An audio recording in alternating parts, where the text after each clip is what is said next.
మార్చి 30 దేవుడి వాక్య ధ్యానం. నీ పనులన్నిటిలోనూ నీ దేవుడిని యెహోవా నిన్ను ఆశీర్వదించెను. ద్వితీయోపదేశ కాండము 2వ అధ్యాయం 7వ వచనం. మన ప్రభువైన యేసుక్రీస్తు నామములో మీ అందరికీ శుభములు తెలియజేస్తూ ఉన్నాను. ప్రియులారా, దేవుని మహాకృప మనలను మరొక దినము చూచే ధన్యత మనకి అనుగ్రహించింది. ఈ దినమును బట్టి ప్రభుని నేను గణపరుస్తున్నాను, దేవునిలో ఎంతో సంతోషిస్తూ ఉన్నాను. ప్రియులారా, ప్రభువు మనకిచ్చే ప్రతి దినము మనలను ఆశీర్వాదం వైపుకు నడిపిస్తుంది.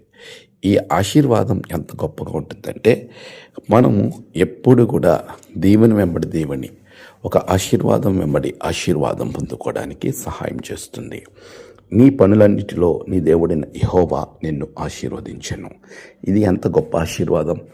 మనం చేసే పని మనకు ఆశీర్వాదకరంగా, ఇతరులకు కూడా ఆశీర్వాదకరంగా ఉండడం అనేది దానికి మించిన బ్లెస్సింగ్, ఆశీర్వాదం ఏముంటుంది? చూడండి ప్రియులారా, మనం చేసే ప్రతి పని ఇతరులకు ఆశీర్వాదకరంగా ఉండాలి. మన పనిలో నమ్మకంగా ఉండాలి, మన పనిలో బాధ్యతగా ఉండాలి, మన పనిని పూర్తి చేసేవారంగా ఉండాలి. అప్పుడే ప్రభువు మన పనిని బట్టి మనల్ని ఆశీర్వదిస్తాడు, మన జీవితాన్ని దీవిస్తాడు. ఇక్కడ చూడండి, ఒక అనుకోని సమయంలో, ఎప్పుడు వర్షము కొండపోత చూడనటువంటి సందర్భంలో దేవుడు నోవాహుకు ఒక పని అప్పగించాడు. ఆ పనిని అతడు ముగించెను అనే మాట రాయబడుతుంది. అంటే దేవుడిచ్చిన పనిని ముగించినప్పుడు, నమ్మకంగా చేసినప్పుడు, బాధ్యతగా చేసినప్పుడు దానికి ఆశీర్వాదము ఎవరు పాత్రులయ్యారు? నోవాహుతో పాటు తన కుటుంబము పాత్రులుగా మార్చబడ్డది.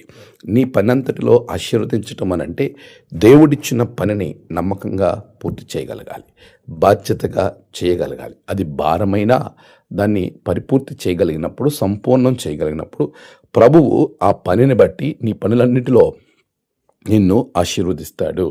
అట్టి ఆశీర్వాదం కొరకు నువ్వు దేవుని వైపుకు తిరిగేవాడిగా ఉండాలి. దానికి దేవ సహాయము చాలా అవసరం. అటువంటి అవసరాన్ని నువ్వు కలిగి ప్రభువులో ముందుకు వెళ్ళాలని ప్రభు నిన్ను చక్కగా ఆశీర్వదిస్తున్నాడు. అటువంటి ఆశీర్వాదం నీకు, నీ పనికి, నీ కుటుంబానికి దేవుడు అనుగ్రహించునుగాక. ఆమేన్. ప్రార్థన. సర్వశక్తిమంతుడా, మా పనులలో మాకు ఆశీర్వాదం దయచేయండి.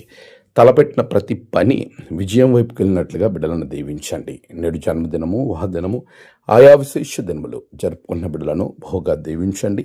తమ ప్రియులను కోల్పోయి ఆదరణ కొరకు ఎదురు చూస్తున్న పిల్లలకు ఆదరణ దయచేయండి. దేవా, అనారోగ్యంగా ఉన్న వారికి మంచి ఆరోగ్యాలు దయచేయండి. నేడు జన్మదినము తండ్రి, వారి జీవితాలలో ఆశీర్వాదకరమైన దినములు ఎన్నో బిడ్డలకు అనుగ్రహించారు. వారిని దీవించండి.